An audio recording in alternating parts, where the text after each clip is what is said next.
my god, how am I going to do this? This is so heavy. Hey guys, welcome back to my channel. I'm Natalie. Today's video is going to be a first impression on the brand new drugstore foundation from Covergirl. This is the TrueBlend Matte Made Foundation. I checked online and I noticed that they had a liquid formula as well, but I haven't tried that one out. The one that I tried and I actually made a first impression on is the Vitalist Healthy Elixir. I'll list it down below for you guys. It's one of my favorite drugstore foundations. That's why I am so excited to review this one. First and foremost, I was sent this massive PR package and I'm in awe. I honestly feel so blessed and thankful for this amazing package, so thank you so much, Covergirl. That being said, right when I got it, I knew I wanted to make a first impression. Many of you guys voted for yes on the video. As always, all opinions are my own. I usually just show you a demo, then some pros and cons at the end of the video and how it wore throughout the day. So without further ado, let's jump right into the first impression. Alright, so I have the package right here. It has over 40 shades, like I mentioned. 4 different layers, which the first row is light, medium, tan, and deep. First and foremost, I have to mention and give props at the fact that they have so many different tones for each row. And just a range of colors, especially for drugstore, it's amazing. So props to you, Covergirl. If you guys have been following my first impressions, I did a first impression on the Covergirl Vitalist Healthy Elixir, which I'll list down below for you guys. This one is one of my favorites from the drugstore. The one that I use, or I'm currently using, is Golden Tan, which is actually a little dark for me right now. By looking at the package and just knowing my skin in general, I already know that I'm going to be in the tan row. I usually have a yellow undertone and that's what the tan row gives a little bit. The one that I swatched from that row and I was like, yes girl, this one's it. It's T60. I have it in the back of my hand and as you can see, it barely shows because it's the perfect shade. A few details about the foundation and the packaging. Love the fact that it has a pump. First and foremost, it's my favorite thing about it. I also of course love the look of it. It just looks really chic and elegant, and it's a little bit more practical than the Vitalist, since this one it's really boxy. It's a rectangular shape. This one it's more, oh wow, this one it's more of an oval kind of deal. So like that. Again, it's the TrueBlend Matte Made Foundation, Comfort Matte, Transfer Resistant, which I am going to be testing because I've been looking for a foundation that doesn't transfer on other people's clothes, you know what I mean? Now for primer, they have the skin smoothing one, which I believe is the one I'm going to be using. Color neutralizing, pore minimizing, and illuminating primer. So I'll be testing out the skin smoothing one and see what's there. This feels like moisturizer. Oh my god, I love the smell of this. It smells so good. Alright, so I'm liking how it left my skin feeling a lot smoother and moisturized at the same time. Moving on to the foundation, the way that I like to apply it, as always, maybe not the greatest when not wanting to dirty your clothes, but I just basically draw some lines in my face. Once you look something like this, I'm going to be blending it all out. Okay, so let's see.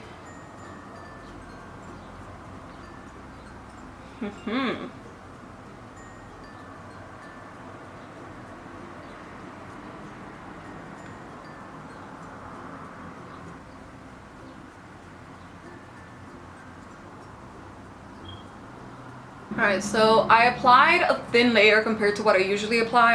I go above and beyond if you guys see my first impression, but I wanted to go a little bit lighter and see if it's buildable. I love how my skin looks like it's breathing and not caked on. It seems to be like one of those your skin but better foundation.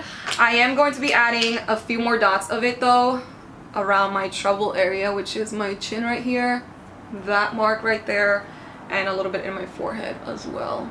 So okay, I don't want to dirty my shirt. Oh, I love the texture of this too. I loved how it turned out with the brush, but I'm going to be taking a sponge and see how it works with the sponge.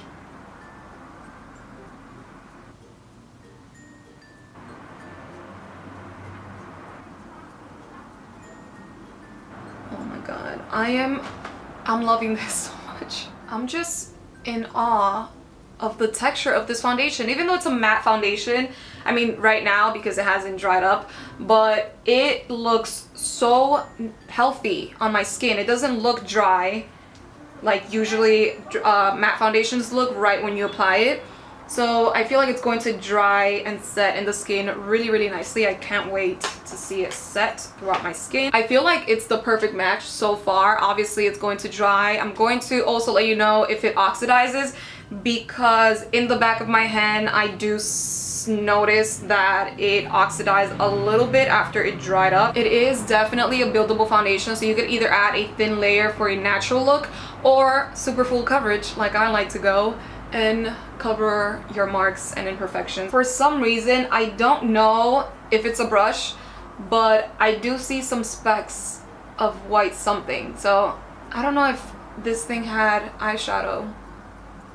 Hopefully not. I'm going to finish the rest of my face real quick and do it like I usually do. Also apply some loose powder to set it.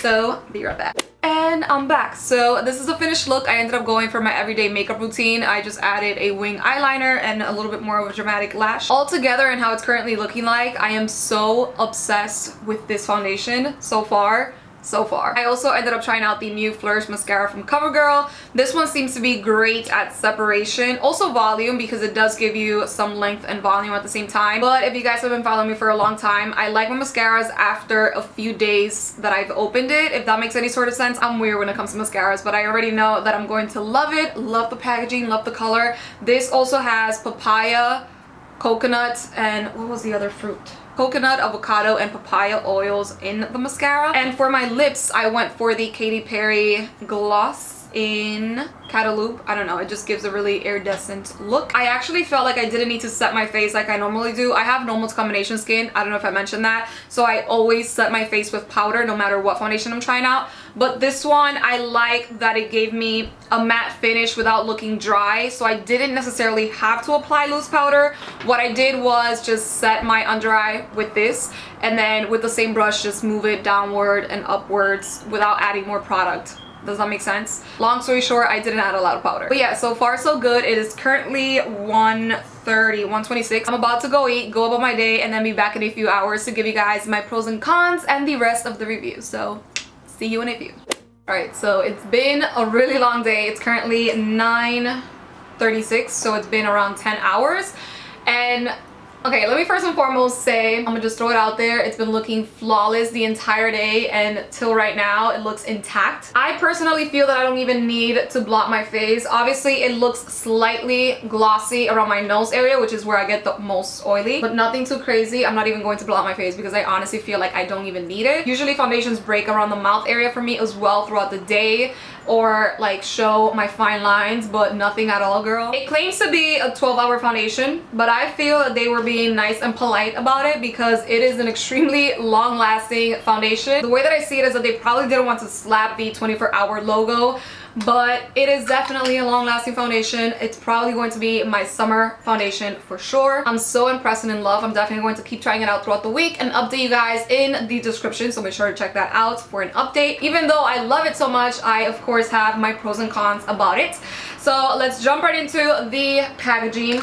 Amazing Pro. I love the fact that it has a pump and it's not square like the Elixir one. The Elixir one, the bottle itself, it's amazing, but this one, I like it more. The only thing packaging wise, which I guess counts like a con, is the fact that even though it clicks, it doesn't hold it as tough as the Elixir one. So this bottle, you can't just like throw it around because it will like snap off. Love the fact that it has the shade in the cap and also in the actual bottle and in big font letters, which mine is T60, like I mentioned before. It is a matte foundation, but for my oily to combination skin, it comes out to be more of a satin finish at the end of the day. When I very first applied it, it definitely looked matte and not dry, but it looked really matte. So just keep that in mind. If you have oily skin, maybe try the illuminating primer. It claims to be non-transfer resistant, which I did not test that out. So let me find a napkin or something. I mean, this is not, it's been a long day, so I don't think this is a really good way to test if it's like transfer resistant. Okay, so it barely, I probably went a little too crazy. I started to dab it and it didn't show at all, so I kind of like scraped it off a little bit. But that's what it looks like. It barely shows, to be honest with you. So I guess I'll keep testing that out though, because girl, I'm trying to find transfer resistant kind of foundation. And if this one's it, that's all I'm using. So I'm definitely going to be updating that in the comments below. It is a super full coverage foundation. I love the coverage of it. I also love the feel of the foundation. It's a really lightweight foundation and it looks extremely natural and flawless on the skin, which I love. It's one of those that you could also build it up, which I mentioned when I was trying it out. Like you could add a really nice thin layer for a more natural morning look, or go full-blown super full coverage like I usually always like to go. So it's pretty easy to blend as well. I use a brush and also a sponge, and I like the way that both worked out on my skin. Wait a minute, most importantly, how can I forget the most important thing about this foundation? And it is the fact that it has over 40 shades. Mind-blowing, phenomenal job on that, especially being a drugstore foundation. So definitely props to Covergirl. The fact that it has 4 different layers for light, medium, tan, and deep, and also it has warm, cool, and neutral undertones. It also says here that it minimizes pores, controls shine, feels comfortable on the skin, which it surely does. I also, by the way, tested out if it was going to give me a flashback, and it didn't, so another pro. I want to quickly mention a problem when it comes to shopping for a drugstore foundation, because even though they have 40 shades, we all know that we won't see 40 shades at CVS, Target, Walmart. And the reason for that is that usually for drugstores, they don't have the space that, for example, Sephora has or Ulta. So maybe definitely in Ulta, they probably have all the shades because they have the space. But for a regular drugstore, the beauty space is really minimum compared to Sephora. You know what I mean? But that's just like an insider that I recently learned about drugstore foundations and the fact that they don't offer every single shade at the drugstore. Now, the only con that I have about this foundation, and I didn't really want to mention it because it's really minimal and it's something that you could fix, it had a few white specks. Not necessarily glitter, but it's one of those things that you could totally brush off with your brush. I thought that it was because of my brush and like maybe I had product in the brush that I use in my face, but when I swatched it in my hand, it still had those white specks after it dried up. I don't know what these specks are. It's nothing out of the world though, because it's one of those things that again you could totally brush off with a clean brush. Maybe it's just me going crazy or my OCD self that notices these little things. And last con that I do have to mention, it being a matte foundation, it slightly again oxidizes just a little bit, nothing too crazy. This one, for example, it looks like a little bit light for me, but once it sets and it dries into my skin, it looks a little bit darker than what it did when I very first applied. But that's no problem to me, especially it being such an amazing foundation with great pros to cover it with. But that's pretty much it, guys. I hope you enjoyed this first impression. Let me know your thoughts and opinions after you try it out in the comments below. I'm also going to be listing when it comes out because I think it's still coming soon kind of deal. I don't know when it actually comes out in stores. So I'll keep you guys updated in the description with more details and when it comes out and all that stuff. Again, I hope you guys found this informative and helpful. Let me know which other reviews you want to see upcoming next. Subscribe, give it a thumbs up, and see you next time. Bye. I don't know how to mention that. And did I wet my brush? Yes, I did. Bro, that I was going to mention. I was gonna mention another bro and I forgot. I just dirtied the, wow, this is not a good idea. There we go. You know what I mean? Trying to take a picture of the thumbnail. This should have glitter.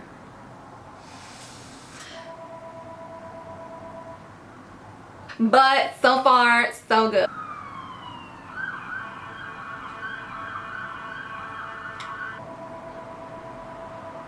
Who calls a house phone anymore? Oh, God. Alright. Oh, this is when I know I need to go to the gym. Holy shit. Do you see the mess in the back? Oh, God. Oh, my God. Wow. Oh. You know what? I give up. I give up.